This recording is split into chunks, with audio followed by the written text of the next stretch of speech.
കരക്കാരെല്ലാം ആവേശഭരിതരാണ്. തങ്ങളുടെ പള്ളിയോടം നീരണിയുന്നതിന്റെ ആഹ്ലാദം ഓരോ കരയിലും തലയടിക്കുന്നു.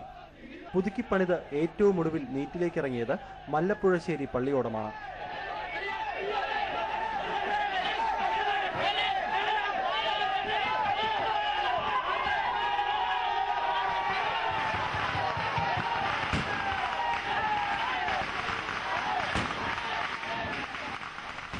ആറന്മുള ഭഗവാന്റെ പൊന്നുകെട്ടിയ ചുണ്ടൻ വള്ളം എന്ന വിളിപ്പേരും ഈ പള്ളിയോടത്തിന് സ്വന്തം.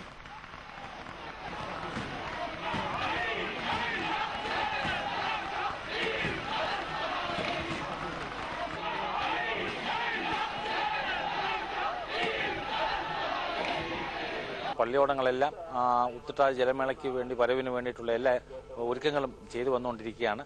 കാരണം ഈ വർഷം 4 പള്ളിയോടങ്ങൾ അറ്റകുറ്റപ്പണികൾ പൂർത്തീകരിച്ചിട്ടുണ്ട്.